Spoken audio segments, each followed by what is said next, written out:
I want to talk to you about two things, and I want to ask you to do two things, okay?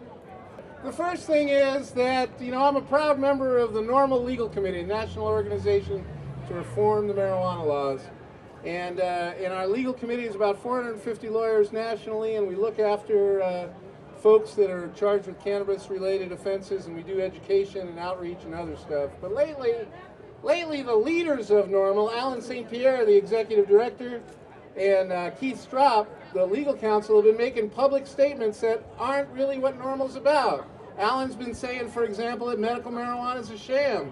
NORML doesn't think medical marijuana is a sham, but Alan says that publicly. Keith says, 5 nanograms, that's okay. That's probably a reasonable level for driving under the influence, and that's not NORML's position at all. NORML's been fighting hard to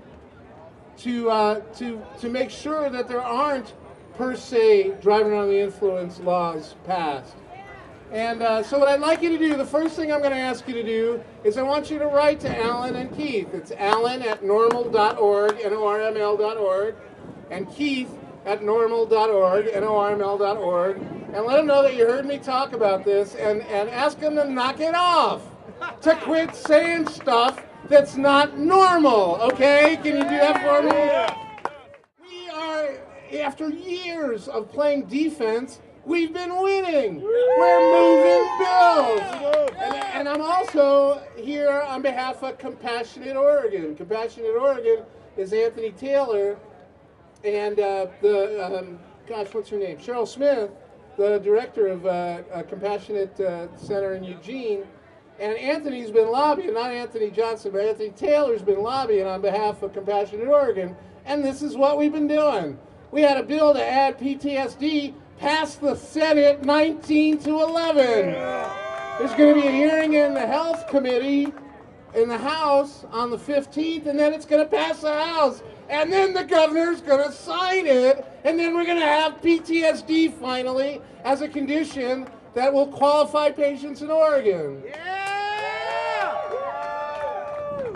I caught up with Russ Belville about a week after he stopped working with NORML and said, what should we do, Russ? In the session, Russ said, it makes me crazy that in Washington, because this is before it was legalized, sort of, and not sort of before, but sort of legalized, and Idaho, and even Utah and California all have misdemeanor marijuana laws, but in Oregon, if it's less than an ounce, it's a violation, but more than an ounce, it's a felony, and any amount of hashish or hash oil or honey oil or anything that's derived from the plant is a felony no matter what the quantity is.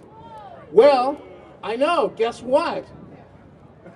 the Oregon Senate, I want to say 18-12, passed a law that says if it's more than an ounce but less than 4 ounces, it's a misdemeanor, and if it's less than a 1/4 ounce of hashish or hash oil, it's a misdemeanor. That's going to go to the House, it's going to pass the House, it's going to go to the governor, and it's going to become the law. We're going to have misdemeanor marijuana in Oregon. There's another bill that the Oregon Criminal Defense Lawyers Association has worked on that, I don't know if you know, but, a lot of people get these tickets for less than an ounce and just pay the fine, and next thing they know, they get a letter in the mail from the Department of Motor Vehicles, their license is suspended for 6 months. Anybody know anybody that happened to besides me and John Lucy and Paul Loney? No, and know anybody? Well, anyway, trust me, that happens, and it's wrong. And the Oregon Senate voted, I kid you not, 24-6 to make it that the license suspension can't happen anymore for less than an ounce. And that bill is going to go to the House, and it's going to pass the House, and it's going to get signed by the governor. It's going to become the law in Oregon. We are through playing defense. We are moving laws. All we do is we show up and say, you know what? It's going to be legal. It's either going to be legal this session or next session or the next election cycle or the election cycle after that. And we need to do things that create a glide path towards legalization, and they're agreeing with us. Okay, so, Anthony Taylor is volunteering his time lobbying. I've been volunteering my time.